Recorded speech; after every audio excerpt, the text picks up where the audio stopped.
Hi hello ಎಲ್ರಿಗೂ ನಮಸ್ಕಾರ. ನಾನು ನಿಮ್ಮ ಲವ ಸರ್ ಮಾತಾಡ್ತಾ ಇದ್ದೇನೆ.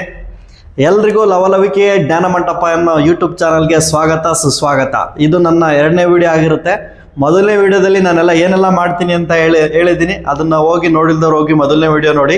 ಈಗ 2ನೇ ವಿಡಿಯೋದಲ್ಲಿ the main content is NNMS examination. ಈ ಒಂದು NNMS ಎಕ್ಸಾಮ್ ಯಾವ ರೀತಿ ಇರುತ್ತೆ, ಯಾರೆಲ್ಲ ಅರ್ಹರು ಯಾರೆಲ್ಲ ಅರ್ಹರಲ್ಲ ಅಂತೇಳಿ ಒಂದು ವಿಡಿಯೋದಲ್ಲಿ ಕಂಪ್ಲೀಟ್ ಮಾಹಿತಿ ಕೊಡ್ತೀನಿ. ಪ್ರತಿಯೊಬ್ಬರು ದಯವಿಟ್ಟು ಈ ವಿಡಿಯೋನ ಕೊನೆಯವರೆಗೂ ನೋಡಿ. ನಿಮಗೆ ಯೂಸ್ ಆಗಲಿಲ್ಲ ಅಂದರೂ ನಿಮ್ಮ ಮನೇಲಿರ್ತಕ್ಕಂಥ ಅಕ್ಕ ತಂಗಿದ್ರಾಗಿರ್ಬೋದು, ಅಣ್ಣ ತಮ್ಮದಿರಾಗಿರ್ಬೋದು, ನಮ್ಮೆಲ್ಲ ವಿದ್ಯಾರ್ಥಿಗಳು ಏನು 8ನೇ ತರಗತಿಯಲ್ಲಿ ಓದ್ತಾ ಇದ್ದಾರೆ ಅವರೆಲ್ಲರಿಗೂ ಖಂಡಿತ ಯೂಸ್ ಆಗುತ್ತೆ. ಮತ್ತು ಒಂದು ಕಾಂಪಿಟೇಟಿವ್ ಎಕ್ಸಾಮ್ ಅಂದರೆ ಹೇಗಿರುತ್ತೆ, ಆ ಒಂದು ಎಕ್ಸಾಮ್ ಏನೆಲ್ಲ ಉಪಯೋಗ, ಅದರಿಂದ ಏನೆಲ್ಲ ಸೌಲಭ್ಯಗಳು ಇರ್ತವೆ ಅಂತೇಳಿ ಒಂದು ವಿಡಿಯೋದಲ್ಲಿ ನಾನು ತಿಳಿಸ್ಕೊಡ್ತಾ ಹೋಗ್ತೀನಿ. ಪ್ರತಿಯೊಬ್ಬರು ದಯವಿಟ್ಟು ಒಂದು 10ರಿಂದ 15 ನಿಮಿಷ ನೋಡಬೇಕಾಗಿ ಕೇಳ್ಕೊತಾ ಇದ್ದೀನಿ. ನೋಡಿ, ಮೊದಲನೇದಾಗಿ ನಾನು NNMS ಪರೀಕ್ಷೆಯ ಸಂಕ್ಷಿಪ್ತ ವಿವರನ ತಿಳಿಸ್ಕೊಡ್ತಾ ಬರ್ತೀನಿ. ಸರ್ ಏನು ಸರ್ NNMS ಪರೀಕ್ಷೆಯ ಸಂಕ್ಷಿಪ್ತ ವಿವರ ಏನು ಸರ್, ಇದ್ರ ಬಗ್ಗೆ ಏನು ಸರ್? ನೋಡಿ, ಇದೊಂದು ವಿದ್ಯಾರ್ಥಿ ವೇತನ ಪಡೆಯುವಂಥ ಒಂದು ಎಕ್ಸಾಮು. ಇದು ಆಲ್ ಇಂಡಿಯಾ ಲೆವೆಲ್ನಲ್ಲಿ ಎಕ್ಸಾಮ್ ನಡೆಯುತ್ತೆ. ಹೇಗೆ ನಮ್ಮ ಕರ್ನಾಟಕದಲ್ಲಿ ಮಾತ್ರ ನಡೆಯಲ್ಲ, ಇದು ತಮಿಳುನಾಡಲ್ಲೂ ನಡೆಯುತ್ತೆ, ಆಂಧ್ರದಲ್ಲೂ ನಡೆಯುತ್ತೆ, 28 ಸ್ಟೇಟಲ್ಲೂ ಕೂಡ 28 ರಾಜ್ಯಗಳಲ್ಲೂ ಕೂಡ ಈ ಒಂದು ಎಕ್ಸಾಮ್ ನಡೆಯುತ್ತೆ. ಪ್ರತಿಭಾವಂತ ವಿದ್ಯಾರ್ಥಿಗಳನ್ನ ಆಯ್ಕೆ ಮಾಡಿ ಅವರಿಗೆ ಸ್ಕಾಲರ್ಶಿಪ್ ನೀಡುವಂಥದ್ದು ಈ ಒಂದು ಎಕ್ಸಾಮ್ನ ಮುಖ್ಯ ಉದ್ದೇಶ. ನೋಡಿ, ಹಂಗಾರೆ ಈ ಒಂದು ಎಕ್ಸಾಮ್ಗೆ ಯಾರೆಲ್ಲ ಅರ್ಹರು ಅಂತ ಅಂದರೆ, ನೋಡಿ, 8ನೇ ತರಗತಿಯಲ್ಲಿ ವ್ಯಾಸಂಗ ಮಾಡ್ತಿರ್ಬೇಕು. ಅವರು ಎಷ್ಟನೇ ತರಗತಿಯಲ್ಲಿ ವ್ಯಾಸಂಗ ಮಾಡ್ತಿರ್ಬೇಕು? 8ನೇ ತರಗತಿಯಲ್ಲಿ ವ್ಯಾಸಂಗ ಮಾಡ್ತಿರ್ಬೇಕು. ಜೊತೆಯಲ್ಲಿ ಸರ್ಕಾರಿ ಅನುದಾನಿತ ಹಾಗೂ ಸ್ಥಳೀಯ ಸಂಸ್ಥೆಗಳ ಅಂಡರ್ನಲ್ಲಿ ಅವ್ರು ಏನು ಮಾಡ್ತಾ ಇರಬೇಕು? ಓದ್ತಾ ಇರಬೇಕು. ಇದು ಗಮನದಲ್ಲಿರಲಿ ಪ್ರತಿಯೊಬ್ಬರು ವಿದ್ಯಾರ್ಥಿಗಳೇ. ಏನಾಗಿರ್ಬೇಕು? ಸರ್ಕಾರಿ ಶಾಲೆಯಲ್ಲಿ ಓದ್ತಾ ಇರಬೇಕು, ಇಲ್ಲಾಂದ್ರೆ ಸರ್ಕಾರದಿಂದ ಅನುದಾನವನ್ನು ಪಡ್ತಾ ಇರಬೇಕು, ಇಲ್ಲ ಅಂದ್ರೆ ಸ್ಥಳೀಯ ಸಂಸ್ಥೆಗಳ ಅಂಡರಲ್ಲಿ ಏನು ಮಾಡ್ತಾ ಇರಬೇಕು?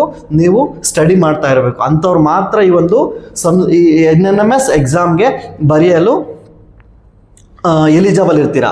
ಸರ್ NNMS ಅಂತ ಇದ್ದೀರಾ, ಹಂಗಂದ್ರೆ NNMS ಅಂದ್ರೆ ಏನು ಸರ್? ನೀವು ಫಸ್ಟ್ ಆಫ್ ಆಲ್ ಅದನ್ನ ಹೇಳ್ಕೊಡಿ. ಅಂದ್ರೆ NNMS ಅಂದ್ರೆ national means come merits scholarship examination ಅಂತ ಹೇಳಿ. NNMS ಅಂದ್ರೆ national means come merit scholarship examination ಅಂತ. ಇವಾಗ ನಮಗೆ ಗೊತ್ತಾಯ್ತು ಯಾರೆಲ್ಲ ಅರ್ಹರು ಅಂತ ಹೇಳಿ. ಈ ಒಂದು ಪರೀಕ್ಷೆ ಯಾವೆಲ್ಲ ಭಾಷೆಯಲ್ಲಿ ಇರುತ್ತಪ್ಪ ಅಂದರೆ, ನೋಡಿ, ಕನ್ನಡ ಭಾಷೆಯಲ್ಲಿರುತ್ತೆ, ಇಂಗ್ಲೀಷಲ್ಲಿರುತ್ತೆ, ಉರ್ದುನಲ್ಲಿರುತ್ತೆ, ಮರಾಠಿನಲ್ಲಿರುತ್ತೆ, ತೆಲುಗಿನಲ್ಲಿರುತ್ತೆ. ಇಷ್ಟು ಭಾಷೆಗಳಲ್ಲಿ ಪರೀಕ್ಷೆನ ನಡೆಸ್ತಾ ಹೋಗ್ತಾರೆ. 1 2 3 4 5 ಭಾಷೆಗಳಲ್ಲಿ ಈ ಒಂದು ಪರೀಕ್ಷೆನ ನಡೆಸ್ತಾ ಹೋಗ್ತಾರೆ. ನೀವು ಕರ್ನಾಟಕದಲ್ಲಿ ಓದ್ತಕ್ಕಂಥ ವಿದ್ಯಾರ್ಥಿಗಳು ಕನ್ನಡದಲ್ಲಿ ಕೂಡ ಪರೀಕ್ಷೆಗಳು ಮತ್ತು ಕ್ವಶನ್ಸ್ಗಳು ಬರೋದ್ರಿಂದ ನೀವು ಆರಾಮಾಗಿ ಒಂದು ಎಕ್ಸಾಮನ್ನು ಪಾಸ್ ಆಗ್ಬೋದು. ಹಾಗಾದ್ರೆ ಈ ಒಂದು NNMS ಎಕ್ಸಾಮ್ಗೆ ಎಲಿಜಿಬಿಲಿಟಿ ಏನು ಸರ್? ಯಾರೆಲ್ಲ ಅರ್ಹರಲ್ಲ? ನಾನು ಹೇಳಿದೆ, ಸರ್ಕಾರಿ ಶಾಲೆಯಲ್ಲಿ ಓದಬೇಕು, ಅನುದಾನಿತ ಶಾಲೆಯಲ್ಲಿ ಓದಬೇಕು, ಮತ್ತು ಸ್ಥಳೀಯ ಸಂಸ್ಥೆಯಲ್ಲಿ ಅಂಡರಲ್ಲಿ ಓದಬೇಕು ಅಂತ ಹೇಳಿದ್ದೆ. ಹಂಗಾರೆ ಯಾರು ಅರ್ಹರಲ್ಲ ಅಂತ ನೋಡಿ, ಯಾವ ವಿದ್ಯಾರ್ಥಿಗಳು ಹಾಸ್ಟೆಲ್ನಲ್ಲಿ, for example Morarji Desai exam hostel, Kittur Rani Chennamma ಸ್ಕೂಲ್ಗಳಲ್ಲಿ, ನವೋದಯ ಸ್ಕೂಲ್ಗಳಲ್ಲಿ, ವಾಜಪೇಯಿ ಸ್ಕೂಲ್ಗಳಲ್ಲಿ, ಏಕಲವ್ಯ, ಅಂಬೇಡ್ಕರ್ ಮುಂತಾದ ಏನು ರೆಸಿಡೆನ್ಷಿಯಲ್ ಸ್ಕೂಲ್ಗಳು ಬರ್ತಾವೋ ಅಲ್ಲಿ ವ್ಯಾಸಂಗ ಮಾಡುವ ವಿದ್ಯಾರ್ಥಿಗಳು ಈ ಒಂದು ಎಕ್ಸಾಮ್ಗೆ ಅರ್ಹರಲ್ಲ. ಕೇವಲ ಸರ್ಕಾರಿ ಶಾಲೆ, ಅನುದಾನಿತ ಶಾಲೆಗಳಲ್ಲಿ ವ್ಯಾಸಂಗ ಮಾಡುತ್ತಿರುವ 8ನೇ ತರಗತಿ ವಿದ್ಯಾರ್ಥಿಗಳು ಮಾತ್ರ ಈ ಒಂದು ಪರೀಕ್ಷೆಗೆ ಅರ್ಹರಾಗಿರ್ತಾರೆ ಅಂತ ಹೇಳ್ತಾ ಇದ್ದೇನೆ. ಇದಾದ ನಂತರ ನೀವು ನೋಡಿ, ಇನ್ನೊಂದು, ನೀವು ಸೈನಿಕ ಶಾಲೆಯಲ್ಲಿ ಯಾರಾದರೂ ಓದ್ತಾ ಇದ್ರೆ, ಸೈನಿಕ ಶಾಲೆಯಲ್ಲೂ ಕೂಡ ಇರೋರು ಕೂಡ ಈ ಒಂದು ಪರೀಕ್ಷೆಯನ್ನು ತೆಗೆದುಕೊಳ್ಳಲು ಅರ್ಹರಿರುವುದಿಲ್ಲ. ಹಾಗೆ ಮುಂದೆ ಬರ್ತೀನಿ ನೋಡಿ. ಸರ್, ಈ ಒಂದು ಎಕ್ಸಾಮನ್ನು ತೆಗೆದುಕೊಳ್ಬೇಕು ಅಂದರೆ ಏನೆಲ್ಲ ಅರ್ಹತೆಗಳು ನಮಗಿರಬೇಕು ಸರ್? ಎಕ್ಸಾಮ್ ಯಾವ ಭಾಷೆಯಲ್ಲಿ ಬರುತ್ತೆ ಅಂತ ಗೊತ್ತಾಯಿತು. ಎಕ್ಸಾಮ್ನ ಬರೆಯೋದಕ್ಕೆ ಮೊದಲನೇ ಹಂತದ ಅರ್ಹತೆಗಳು ಏನು ಅಂತ ಗೊತ್ತಾಯಿತು. ಇದಲ್ದಲೆ ಮತ್ತೊಂದು ಸ್ವಲ್ಪ ಕಂಡೀಷನ್ಸ್ನ ಇವ್ರು ಹಾಕಿದ್ದಾರೆ. ಅದೇನಪ್ಪ ಅಂದರೆ, ಆ ವಿದ್ಯಾರ್ಥಿ ರೆಗ್ಯುಲರ್ ಆಗಿ 8ನೇ ತರಗತಿಯಲ್ಲಿ ವ್ಯಾಸಂಗ ಮಾಡ್ತಾ ಇರಬೇಕು. ಇರೆಗ್ಯುಲರ್ ಆಗಲ್ಲ, ಬಿಟ್ಬಿಟ್ಟಲ್ಲ. ಮತ್ತು ನೀವು ಸ್ಕೂಲ್ಗಳು ಹೋಗ್ದಲೇ ಇರೋರಿಗೆ ಯಾವುದೇ ಕಾರಣಕ್ಕೂ ಈ ಒಂದು ಸ್ಕಾಲರ್ಶಿಪ್ ಎಕ್ಸಾಮ್ ಬರೆಯೋದಕ್ಕೆ ಅವಕಾಶ ಇಲ್ಲ. ಅದಲ್ದಲೆ ಅವನು 7ನೇ ತರಗತಿಯಲ್ಲಿ, ಎಷ್ಟನೇ ತರಗತಿಯಲ್ಲಿ? 7ನೇ ತರಗತಿಯಲ್ಲಿ ಸಾಮಾನ್ಯ ವರ್ಗ ಹಾಗೂ ಇತರೆ ಹಿಂದುಳಿದ ವರ್ಗದವರು ಕೇವಲ 55% 55% ಮಾರ್ಕ್ಸನ್ನು ತಗೊಂಡು ತೇರ್ಗಡೆ ಹೊಂದಿರಬೇಕು. ಅದರಲ್ಲಿ ಪರಿಶಿಷ್ಟ ಜಾತಿ ಮತ್ತು ಪರಿಶಿಷ್ಟ ಪಂಗಡದವರು 50% ತೇರ್ಗಡೆಯನ್ನು ಹೊಂದಿರಬೇಕು. 7ನೇ ತರಗತಿಯಲ್ಲಿ ನೀವೇನು ಸಮಾಜ, ವಿಜ್ಞಾನ, ಗಣಿತ, ಕನ್ನಡ, ಹಿಂದಿ ಮತ್ತು ಇಂಗ್ಲೀಷ್ ಅಂತ ಏನು ಓದ್ಕೊಂಬಂದಿರ್ತೀರೋ ಎಲ್ಲ ಸಬ್ಜೆಕ್ಟಲ್ಲಿ ಸಾಮಾನ್ಯ ವಿದ್ಯಾರ್ಥಿಗಳು ಮತ್ತು ಹಿಂದುಳಿದ ವರ್ಗದ ವಿದ್ಯಾರ್ಥಿಗಳು 55% ನಾವು ತಗೊಂಡಿರಬೇಕು. ST SC ವಿದ್ಯಾರ್ಥಿಗಳಾದರೆ 50% ತಗೊಂಡಿರಬೇಕು. ಜೊತೆಯಲ್ಲಿ ಇವರ ತಂದೆ ತಾಯಿಯವರ ವಾರ್ಷಿಕ ವರಮಾನ ಯಾವುದೇ ಕಾರಣಕ್ಕೂ 3.5 ಲಕ್ಷನ ಮೀರಬಾರದು. ಎಷ್ಟು ಲಕ್ಷ? 3.5 ಲಕ್ಷನ ಮೀರಬಾರ್ದು. ಈ 3.5 ಲಕ್ಷಕ್ಕಿಂತ ಇನ್ಕಮ್ ಸರ್ಟಿಫಿಕೇಟ್ ನಿಮ್ದು ಏನಾದರೂ 3.5 ಲಕ್ಷಕ್ಕಿಂತ ಏನಾದರೂ ಜಾಸ್ತಿ ಇದ್ದರೆ ಈ ಒಂದು ಎಕ್ಸಾಮನ್ನು ಬರೆಯಲು ಅರ್ಹರಲ್ಲ ನೀವು. ಅದಾದ್ಮೇಲೆ ಇನ್ನೇನು ಸರ್, ಹಂಗಾದ್ರೆ ಎಕ್ಸಾಮ್ಗೆ 7th ಸ್ಟ್ಯಾಂಡರ್ಡಲ್ಲಿ ಸಾಮಾನ್ಯ ಅಭ್ಯರ್ಥಿಗಳು ಹಾಗೂ ಹಿಂದುಳಿದ ವಿದ್ಯಾರ್ಥಿಗಳು 55% ಆದರೆ ST SC ವಿದ್ಯಾರ್ಥಿಗಳು 50% ಅವರು ಮಾರ್ಕ್ಸನ್ನು ಪಡೆದಿರಬೇಕು. ಅದಲ್ಲದೆ ಬೇರೆ ವಿದ್ಯಾರ್ಥಿಗಳು ಅಂದರೆ SC ಮತ್ತು ST ವಿದ್ಯಾರ್ಥಿಗಳು 50% ಪಡೆದಿರಬೇಕು ಅಂತ ತಿಳ್ಕೊಂಡ್ವಿ. ಇದಾದ ನಂತರ ನಾವು ಏನೇನೆಲ್ಲ ಇರುತ್ತೆ ಸರ್, ಈ ಎಕ್ಸಾಮಲ್ಲಿ ಏನೇನೆಲ್ಲ ಇರುತ್ತೆ, ನಾವು ಏನೇನು ಬರೀಬೇಕು ಸರ್ ಅಂದರೆ, ನೋಡಿ ಈ ಕ್ವಶನ್ ಪೇಪರಲ್ಲಿ 2 ಪೇಪರ್ಸ್ ಇರ್ತವೆ. ಎಷ್ಟು ಪೇಪರ್ಸ್ ಇರ್ತವೆ? 2 ಪೇಪರ್ಸ್ ಇರ್ತವೆ. ಇದನ್ನ ಮೆಂಟಲ್ ಎಬಿಲಿಟಿ ಟೆಸ್ಟ್ ಅಂತ ಅಥವಾ ಮ್ಯಾಟ್ ಅಂತಾನು ಕರೀತಾರೆ, ಅಥವಾ GMAT ಅಂತಾನು ಕರೀತಾರೆ. ಏನಂತ ಕರೀತಾರೆ? GMAT ಅಂತಾನು ಕರೀತಾರೆ. ಏನ್ ಸರ್ GMAT ಅಂದರೆ? ಜನರಲ್ ಮೆಂಟಲ್ ಎಬಿಲಿಟಿ ಟೆಸ್ಟ್ ಅಂತ. ಜನರಲ್ ಮೆಂಟಲ್ ಎಬಿಲಿಟಿ ಟೆಸ್ಟ್ ಅಂತ. ಇದು ಎಷ್ಟು ಮಾರ್ಕ್ಸಿಗೆ ಕ್ವಶನ್ ಪೇಪರ್ ಇರುತ್ತೆ ಸರ್ ಅಂದ್ರೆ 90 ಮಾರ್ಕ್ಸ್ ಇರುತ್ತೆ. ಎಷ್ಟು ಮಾರ್ಕ್ಸ್ ಇರುತ್ತೆ? 90 ಮಾರ್ಕ್ಸ್ಗೆ. 2 ಪೇಪರು ಕೂಡ 90 ಮಾರ್ಕ್ಸ್ಗೆ ಇರುತ್ತೆ. 2 ಪೇಪರ್ ನಿಮ್ಗೆ ಎಷ್ಟು ಮಾರ್ಕ್ಸ್ ಇರ್ತವಪ್ಪ ಅಂದ್ರೆ 90 ಮಾರ್ಕ್ಸ್ಗೆ ಇರುತ್ತೆ. ಸೆಕೆಂಡ್ ಪೇಪರ್ ಬಂದು ಸೋಲಿಸ್ಟಿಕ್ ಆಪ್ಟಿಟ್ಯೂಡ್ ಟೆಸ್ಟ್ ಅಂತ, ಸಿಂಪಲ್ ಶಾರ್ಟ್ ಕಟ್ ಅಲ್ಲಿ ನಾವು SAT ಎಕ್ಸಾಮ್ ಅಂತ ಕರಿತೀವಿ. ಸೋಲಿಸ್ಟಿಕ್ ಆಪ್ಟಿಟ್ಯೂಡ್ ಟೆಸ್ಟ್ ಅಂತ ಹೇಳಿ. ಇವೆರಡು ಪೇಪರ್ನು ಕೂಡ 99 ಮಾರ್ಕ್ಸ್ ಇರುತ್ತೆ. ನಾನು ಈ 90 ಮಾರ್ಕ್ಸಲ್ಲಿ ಏನೆಲ್ಲ ಕೇಳ್ತಾರೆ, ಈ ಒಂದು 90 ಮಾರ್ಕ್ಸಲ್ಲಿ ಏನೆಲ್ಲ ಕೇಳ್ತಾರೆ ಅಂತ ನಾನು ಪ್ರತ್ಯೇಕವಾದಂಥ ವಿಡಿಯೋ ಮಾಡ್ತೀನಿ. ಪೇಪರ್ 1 ಯಾವ ಥರ ಇರುತ್ತೆ, ಪೇಪರ್ 2 ಯಾವ ಥರ ಇರುತ್ತೆ ಅಂತ ಅದ್ರ ಮುಂದಿನ ತರಗತಿಯಲ್ಲಿ ತಿಳ್ಕೊಳ್ಳೋಣ. ಜಸ್ಟ್ ಪೇಪರ್ NNMS ಎಕ್ಸಾಮಲ್ಲಿ 2 ಪೇಪರ್ ಇರ್ತವೆ ಅನ್ನೋದು ನಿಮಗೆ ಗೊತ್ತಾಗಬೇಕು. ಈಗ ಮುಂದೆ ಬನ್ನಿ ನೋಡಿ. ಈ ಒಂದ್ಸಲ ನಾನು ಇದು ಎಕ್ಸಾಮ್ ಬಗ್ಗೆ ಕೊಟ್ಟಿದ್ದಾರೆ. ಇದೇಂದ್ರ ಬಗ್ಗೆ ಕೊಟ್ಟಿದ್ದಾರಪ್ಪ ಅಂದರೆ ಎಕ್ಸಾಮ್ ಬಗ್ಗೆ ಕೊಟ್ಟಿದ್ದಾರೆ. ಆ ಎಕ್ಸಾಮು 90 ನಿಮಿಷ ಇರುತ್ತೆ, 90 ಕ್ವಶನ್ಸ್ ಇರ್ತವೆ. ಅದು ಯಾವ್ಯಾವ ರೀತಿ ಇರುತ್ತೆ, ಬೆಳಗ್ಗೆ ಪೇಪರು ಮತ್ತು ಆಫ್ಟರ್ನೂನ್ ಪೇಪರ್ ಅಂತ 2 ಇರ್ತವೆ. ಒಂದು ಮಾರ್ನಿಂಗ್ ಸೆಕ್ಷನ್ನು, ಇನ್ನೊಂದು ಈವ್ನಿಂಗ್ ಸೆಕ್ಷನ್ನು. ಬೆಳಗ್ಗೆ ಪೇಪರ್ GMAT ಇದ್ರೆ, ಈವ್ನಿಂಗ್ ಸೆಕ್ಷನ್ ಯಾವ್ದಾರಪ್ಪ ಅಂದರೆ SAT ಪೇಪರ್ ಇರುತ್ತೆ. ಅದು ಯಾವ್ಯಾವ ಥರ ಎಕ್ಸಾಮ್ ಇರುತ್ತೆ ಅಂತ ಎಕ್ಸಾಮ್ ಬಗ್ಗೆನೇ ಒಂದು ಸ್ವಲ್ಪ ಸಪ್ರೇಟ್ ವಿಡಿಯೋ ಮಾಡ್ತೀನಿ. ಇವಾಗ ಜಸ್ಟ್ NNMS ಎಕ್ಸಾಮ್ಗೆ ಯಾರೆಲ್ಲ ಅರ್ಹರು, ಅದಕ್ಕೇನೆಲ್ಲ ಕ್ರೈಟೀರಿಯಾ ಇದೆ ಅಂತ ಮಾತ್ರ ನಿಮಗೆ ತಿಳಿಸ್ಕೊಡ್ತಾ ಇದ್ದೇನೆ.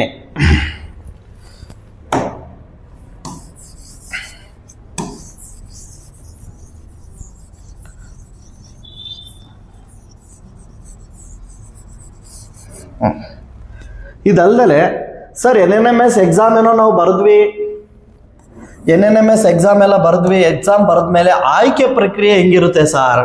ಆಯ್ಕೆ ಪ್ರಕ್ರಿಯೆ ಯಾವ ಥರ ಇರುತ್ತೆ ನೋಡಿ. NNMS ಎಕ್ಸಾಮ್ ಬರೆದಿರೋ ಅಂಥ ಪೇಪರ್ಗಳು ನೋಡಿ, ಏನು 90 ಮಾರ್ಕ್ಸಿಗೆ ಬರೀತೀರಾ ನೀವು ಕ್ವಶನ್ಸು. ಸಾಮಾನ್ಯ ಅಭ್ಯರ್ಥಿಗಳು ಅಂದರೆ ಜನರಲ್ಲು ಮತ್ತು OBC ವಿದ್ಯಾರ್ಥಿಗಳು 90 ಮಾರ್ಕ್ಸಲ್ಲಿ ಪ್ರತಿ ಪೇಪರಲ್ಲೂ ಮಿನಿಮಮ್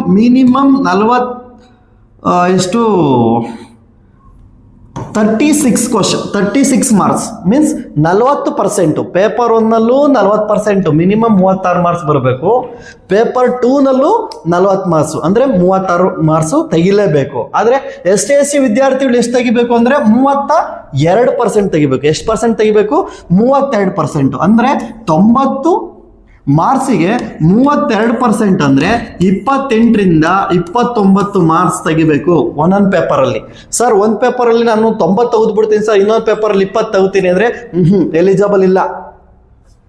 ಪ್ರತಿ ಪೇಪರಲ್ಲೂ ST SC ವಿದ್ಯಾರ್ಥಿಗಳು ಕನಿಷ್ಠ 32% ತೆಗಿಬೇಕು. ಅಂದರೆ ಒಂದೊಂದು ಪೇಪರಲ್ಲಿ 28 ಬರುತ್ತೆ. ನಾನು ಅದಕ್ಕೆ 28, 29 ಅಂತ ಬರೆದಿದ್ದೀನಿ. ಆದರೆ ಸಾಮಾನ್ಯ ಅಭ್ಯರ್ಥಿಗಳು ಮತ್ತು OBC ಅಭ್ಯರ್ಥಿಗಳು ಎಷ್ಟು ಮಾರ್ಕ್ಸ್ ತೆಗಿಬೇಕು? 36 ಮಾರ್ಕ್ಸ್ ತೆಗಿಬೇಕು. ಇಷ್ಟನ್ನು ತೆಗೆದ್ರೆ ಎಲಿಜಿಬಲ್ ಆಗ್ತೀವಿ. ಸರ್ ಅಷ್ಟು ತೆಗ್ದವ್ರಿಗೆ ಎಲ್ಲರಿಗೂ ಕೊಟ್ಬಿಡ್ತಾರ ಸರ್ ನಮಗೆ ಸ್ಕಾಲರ್ಶಿಪ್ಪು? ಇಲ್ಲ. ಅದನ್ನು ಡಿಸೈಡ್ ಮಾಡೋದು ಯಾರಪ್ಪ ಅಂದರೆ ಆ ಒಂದು ಡಿಸ್ಟಿಕ್ನಲ್ಲಿ ಇರ್ತಕ್ಕಂಥ ಏನು KSOU ಆಡಳಿತ ಮಂಡಳಿ ಏನಿದೆ ಮತ್ತು DSRT ಏನಿದೆ ಅವರು ಈ ಒಂದು ರ್ಯಾಂಕನ್ನು ತಯಾರು ಮಾಡಿ ಕ್ಯಾಟಗರಿ ವೈಸು ಯಾವ ವಿದ್ಯಾರ್ಥಿಗಳಿಗೆ ಸೆಲೆಕ್ಟ್ ಮಾಡಬೇಕು ಅಂತೇಳಿ ST SC OBC ಮತ್ತು ಜನರಲ್ಲು ಸಪ್ರೇಟು. ಆ OBCನಲ್ಲಿ 3A 3B ಆಮೇಲೆ 2A 2B ಈ ಥರ ತುಂಬ ಕ್ಯಾಟಗರಿಗಳು ಬರ್ತವೆ. ಅದನ್ನು ಅವರು ಸಪ್ರೇಟಾಗಿ ರ್ಯಾಂಕನ್ನು ಅನೌನ್ಸ್ ಮಾಡಿಬಿಟ್ಟು ನಿಮಗೆ ಸ್ಕಾಲರ್ಶಿಪ್ನ ಕೊಡ್ತಾ ಹೋಗ್ತಾರೆ. ಹಂಗಾದ್ರೆ ಸರ್ ವಿದ್ಯಾರ್ಥಿಗಳು ವೇತನ ಎಷ್ಟು ಬರ್ತವೆ ಸರ್?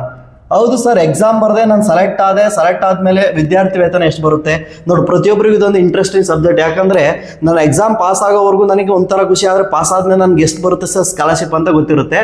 ನೋಡಿ, ಪ್ರತಿ ತಿಂಗಳು 9ನೇ ತರಗತಿಯಿಂದ ಸ್ಟಾರ್ಟ್ ಮಾಡಿ ಎಷ್ಟನೇ ಕ್ಲಾಸ್ವರೆಗೂ, ಎಷ್ಟನೇ ಕ್ಲಾಸಿಂದ 9ನೇ ಕ್ಲಾಸಿಂದ ಸ್ಟಾರ್ಟ್ ಮಾಡಿ ಎಲ್ಲಿವರೆಗೂ ಕೊಡ್ತಾರೆ? ವರ್ಷ ಆಯ್ತು, ಇಲ್ಲಿ ಮೂರು ವರ್ಷ ನಿಮಗೆ ಏನು ಮಾಡ್ತಾರೆ, ಸ್ಕಾಲರ್ಶಿಪ್ನ ಕೊಡ್ತಾರೆ. ಪ್ರತಿ ತಿಂಗಳು 12,000 ರೂಪಾಯಿ ಕೊಡ್ತಾರೆ. ಎಷ್ಟು ಕೊಡ್ತಾರೆ? 12,000 ರೂಪಾಯಿ. ಸರ್ ಪ್ರತಿ ತಿಂಗಳು ಅಲ್ಲ, ತಪ್ಪಾಯ್ತು, ಪ್ರತಿ ತಿಂಗಳು 1,000 ರೂಪಾಯಿ ಅಂತೆ. ವರ್ಷಕ್ಕೆ ಎಷ್ಟು ಕೊಡ್ತಾರೆ? 12,000 ಕೊಡ್ತಾರೆ. ವರ್ಷಕ್ಕೆ ಎಷ್ಟು ಕೊಡ್ತಾರೆ? 12,000 ರೂಪಾಯಿ ಕೊಡ್ತಾರೆ. ಈ ಒಂದು 12ನೇ ತರಗತಿವರೆಗೂ ಸರ್ ನಾನು ಇವಾಗೇನು SLCವರೆಗೂ ಏನು ಮಾಡಿದೆ, ಸರ್ಕಾರಿ ಮತ್ತು ಅನುದಾನಿತ ಶಾಲೆಯಲ್ಲಿ ಓದ್ಬಿಟ್ಟೆ. 10th ಆದಮೇಲೆ PUCಗೆ ಹೋಗ್ಬಿಟ್ಟು ನಾನು ಫಸ್ಟ್ ಇಯರ್ ಯಾವುದೋ 12 ಸ್ಕೂಲಲ್ಲಿ ಹೋಗ್ಬಿಟ್ಟು ಸೇರ್ಕೊಂಡ್ಬಿಟ್ಟೆ ಸರ್ ಅಂತ ಅಂದರೆ ಅಲ್ಲಿ ಸ್ಕಾಲರ್ಶಿಪ್ ಕೊಡ್ತಾರಾ ಅಂದರೆ ಇಲ್ಲ ಸರ್. ನಾನು ಡಿಪ್ಲೊಮಾ ಮತ್ತು ಬೇರೆ ITI ಸೇರ್ಕೊತೀನಿ ಸರ್ ಅಂತ ಅಂದರೆ ಅಲ್ಲೂ ಕೊಡಲ್ಲ. ನೀವು ಅನುದಾನಿತ ಸರ್ಕಾರಿ ಶಾಲೆಯಲ್ಲಿ ಓದಿದ್ರೆ ಮಾತ್ರ ನಿಮಗೆ ಪ್ರತಿ ವರ್ಷ 12,000 ರೂಪಾಯಿ ಸ್ಕಾಲರ್ಶಿಪ್ ಬರುತ್ತೆ. ಅರ್ಥ ಆಗ್ತಿದ್ಯಾ? ಇನ್ನೇನಾದರೂ ಡೌಟ್ ಇದೆಯಾ ಸರ್? ಡೌಟು ಇದೆ. ಅದೇನಪ್ಪ ಅಂದರೆ ಸರ್ 8ನೇ ಕ್ಲಾಸಲ್ಲಿ ನೀವೇನೋ ಎಕ್ಸಾಮ್ ಬರೆದ್ಬಿಟ್ಟು ಪಾಸ್ ಆಗಿಬಿಡ್ತೀರಾ, ನಿಮಗೆ ಸ್ಕಾಲರ್ಶಿಪ್ ಬರ್ತಾ ಹೋಗೋದು 9ನೇ ತರಗತಿಯಲ್ಲಿ. ಆ 9ನೇ ತರಗತಿಯಲ್ಲಿ ನಿಮಗೆ ಸ್ಕಾಲರ್ಶಿಪ್ ಬರಬೇಕು ಅಂದರೆ ನೋಡಿ, 9 ಮತ್ತು 11ನೇ ತರಗತಿಯಲ್ಲಿ 55% ಅಂದರೆ 9ನೇ ಕ್ಲಾಸಲ್ಲಿ ನೀವೇನು ಓದ್ತಾ ಇರ್ತೀರಾ ಅಲ್ಲಿ 55% ನೀವು ಮಾರ್ಕ್ಸನ್ನು ತಗೋಬೇಕು.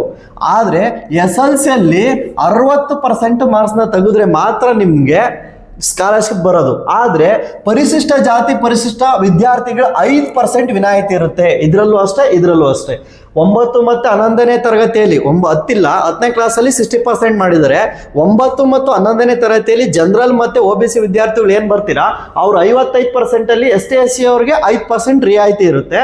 ಅದೇ 10ನೇ ತರಗತಿಯಲ್ಲಿ 60% ಏನು ತೆಗಿತೀರೋ ಅದರಲ್ಲಿ 5% ರಿಯಾಯಿತಿ ಅಂದರೆ 55% ತೆಗೆದ್ರೂ ಕೂಡ ಈ ಒಂದು ಸ್ಕಾಲರ್ಶಿಪ್ಗೆ ಇವ್ರು ನೀವೇನಾಗ್ತೀರಾ, ಎಲಿಜಿಬಲ್ ಆಗ್ತೀರಾ.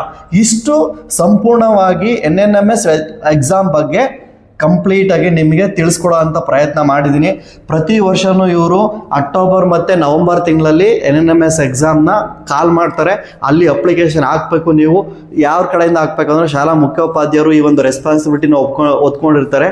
ಅವರು ಕೂಡ ಈ ಒಂದು ಎಕ್ಸಾಮ್ಗೆ ಅಪ್ಲೈ ಮಾಡಿಸ್ಬೇಕು. ನಿಮಗೆಲ್ಲ ವಿದ್ಯಾರ್ಥಿಗಳು ಪ್ರತಿಯೊಬ್ಬರು ನವಂಬರ್ ಡಿಸೆಂಬರ್ ಮತ್ತು ಅಕ್ಟೋಬರ್ ನವಂಬರ್ ಡಿಸೆಂಬರ್ ಈ 3 ಮಂತಲ್ಲಿ ನಿಮ್ಮ ಟೀಚರ್ಸ್ನ ಕಾಂಟ್ಯಾಕ್ಟ್ ಮಾಡಿ. ಡಿಸೆಂಬರ್ ಅಂದರೆ ತುಂಬ ಲೇಟ್ ಆಯಿತು. ಅಕ್ಟೋಬರ್ ನವಂಬರ್ ಈ 2 ಮಂತಲ್ಲಿ ಹೋಗ್ಬಿಟ್ಟು ನಿಮ್ಮ ಟೀಚರ್ಸ್ನ ನೀವು ಕೇಳಿ ಈ ಒಂದು ಎಕ್ಸಾಮಿಗೆ ಪ್ರಿಪ್ರೇಷನ್ ಮಾಡಿ ನೀವು ಅಪ್ಲಿಕೇಶನ್ನ ಸಲ್ಲಿಸ್ಬೇಕು ಅಂತ ಹೇಳ್ತಾ ಇವತ್ತಿನ ತರಗತಿಯನ್ನು ಮುಗಿಸ್ತಾ ಇದ್ದೀನಿ. ಎಲ್ಲರೂ ದಯವಿಟ್ಟು ನನ್ನ ಚಾನಲ್ ಯಾವುದು ಅಂತ ಗೊತ್ತು ನಿಮಗೆ, ಲವಲವಿಕೆ ಜ್ಞಾನ ಮಂಟಪ ಅಂತೇಳಿ, ಆ ಚಾನಲ್ನ ಸಬ್ಸ್ಕ್ರೈಬ್ ಮಾಡಬೇಕು. ಮತ್ತು ಹೆಚ್ಚಿನದಾಗಿ ಇದನ್ನು ಎಲ್ಲ ವಿದ್ಯಾರ್ಥಿಗಳು ಶೇರ್ ಮಾಡಬೇಕು ಅಂತ ಹೇಳ್ತಾ ಇಂದಿನ ತರಗತಿಯನ್ನು ಮುಗಿಸ್ತಾ ಇದ್ದೀನಿ. ಧನ್ಯವಾದಗಳು.